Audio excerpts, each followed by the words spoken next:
UniFi introduced their shadow mode a few versions back, which is another word for HA. But that means that you can have two firewalls set up, provided they're identical firewalls, and one will automatically fail over if there's a failure of the first firewall. Well, I've been using this for a little over a year and a half, deployed it for quite a few clients, and I want to share my experiences, plus talk about how it works now, which the fundamentals haven't changed. They've just made it easier, and it was already probably the easiest HA setup I've ever done. So that's what this video is about. It's essentially the 2026 version of how HA works. So let's get started. Now let's start with the requirements for shadow mode because they're really simple. You need a UDM Pro Max, a UDM Pro, UDM SE, or EFG. And I'll also add on there, because it's a more recent release, the UDM Beast.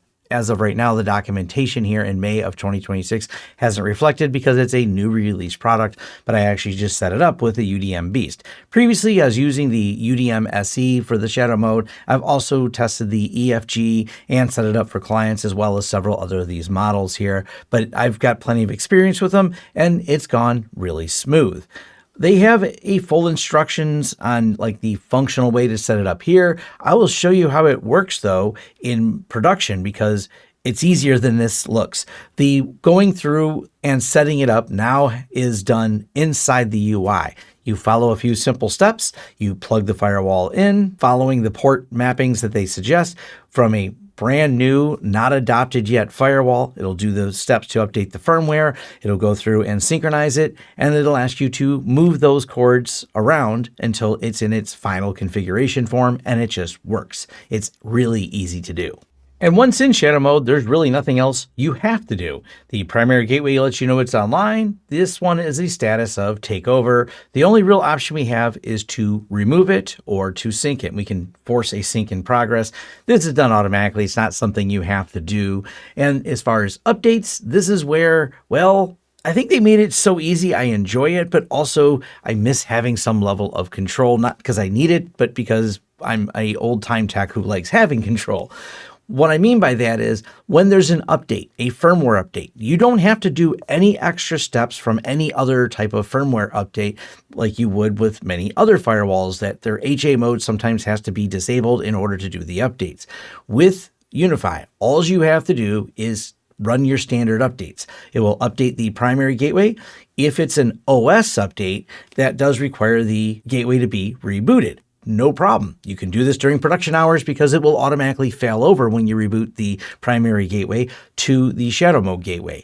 And then it'll bring back up the primary gateway with the newest version, and you'll notice it lets you know that this version will be off. It takes roughly 15 minutes, and then it decides after 15 minutes of stability that it'll update the second device. That's it. Nothing you have to do. It'll automatically restart the second device and they'll be in sync with the latest version on both. I've been doing this with all the ones I have in HA, all the production systems, and it has gone off absolutely without a hitch. Like I said, it's just me wanting more control, but so far I've had zero issues despite my lack of control, so to speak. You don't get to pick when it updates the second one. It just chooses to do it 15 minutes later, but it's been really nice because the failover happens fast. I've been seeing, as little as 15 seconds or so. Sometimes it's a little bit less. It seems to depend on the configuration. It actually seems to be my ISP that doesn't like when it switches over, even though it's sharing a MAC address, so it doesn't change my IP address. I've noticed that because it fails over faster with the 5G. Let's talk about that real quick. So if you go over to the UniFi's overview of high availability, which is linked in our documentation, they show it with an EFG and they show that you can use MC lag and set that up. That's a supported feature. I have a setup like that. It works just the same. So you use the enterprise campus aggregation switches. You can set up MC lag so it can fail between the switches. But we also have, and they're not listing the latest devices, the LTE Backup Pro is what they show, but there is now the 5G backup devices that they have. And that fails over really fast when I've switched between the gateways. So let me break down a couple scenarios and setups for you and talk more technical about how this works.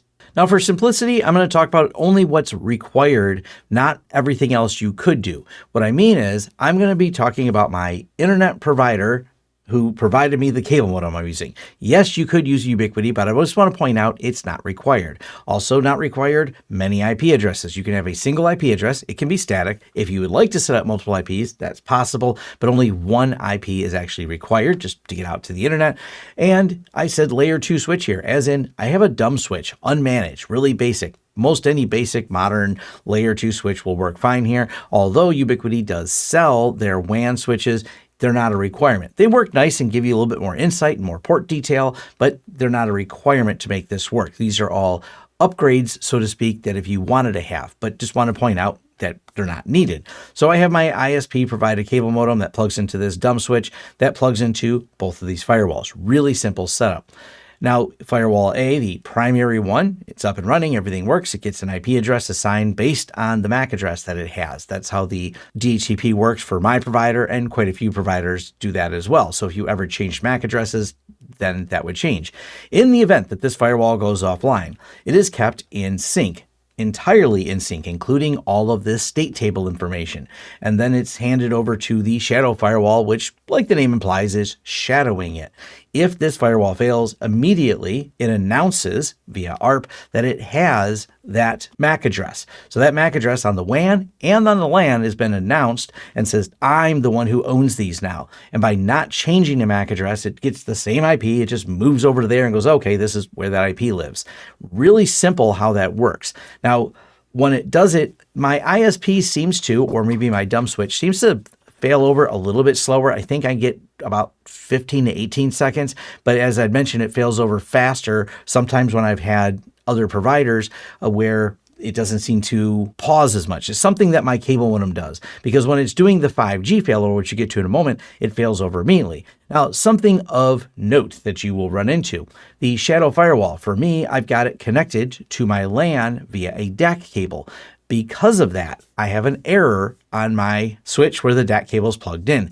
What it's letting me know is that it's disconnected. The shadow firewall turns off the link for DAC. Just want to let you know that. It also turns off the link on the switch. Now, it immediately starts up the moment the shadow firewall realizes the primary one's down. It takes a couple heartbeats that it misses. I forget how long it is, but just a couple seconds, and it goes, oh, I can't find this other firewall. So it jumps over and becomes the primary firewall. Now, if you're wondering from a technical standpoint, what happens if the main firewall had a catastrophe that it cannot recover from and the shadow firewall is just kind of hanging out here, does it mean shadow forever? No, you can promote it to be the primary firewall if you need to. But when it's in shadow mode, any changes you make to it, unless you promote it, become ephemeral, as in they go away when the primary firewall comes back from whatever it was doing. So you don't really want to make changes to a shadow firewall, but it does give you information. It does start the controller and everything on there. So it is functional. It's just kind of, it should be treated as a read-only, unless you hit promote and promote it to be the primary one. And then you would go back when you replace the primary that died to being the shadow, or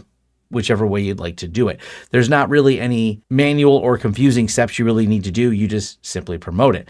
Now, downstream, everything works fine because they've seen the ARP announcement and they realize that the shadow firewall has become the primary. So none of your downstream clients, there's no changes. The controller starts, everything just works.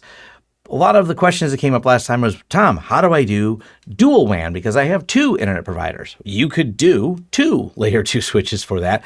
Not a big deal. Works the same way as long as the ports are matching all the same across each of these. That's an important aspect when you're doing a shadow mode, is making sure they're plugged in the same way. So if you have a layer 2 switch here for your first ISP, and you want a layer 2 switch for your second ISP, or if you were buying the UniFi WAN switches, you'd want one WAN switch for ISP1 and one WAN switch for ISP2.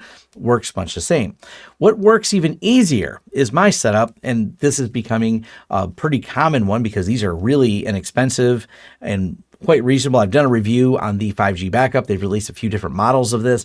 This works really fast because what this does, and the video I have breaks down more technical details for how it works, but the 5G backup plugs into any switch port, and it essentially creates a GRE tunnel back to the firewall. Well, when the main firewall fails, that GRE tunnel just immediately goes over to the other firewall. No problems, and you just have the 5G backup.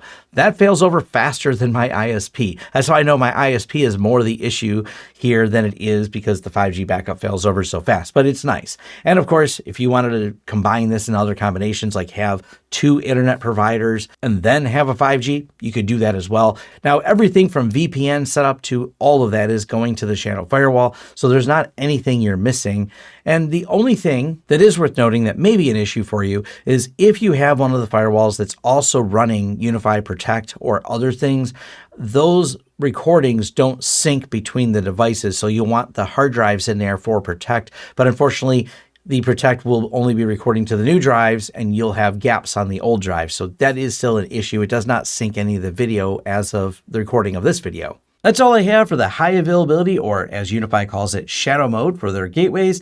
Leave your questions and thoughts down below or hit me up in the forums at forums.lawrencesystems.com to have a more in-depth discussion about this and other topics. You'll find a whole playlist also linked down below for all the different UniFi topics I've covered. And you can connect with me on the socials over at lawrencesystems.com and reach out even if it's just to say hi. Thanks.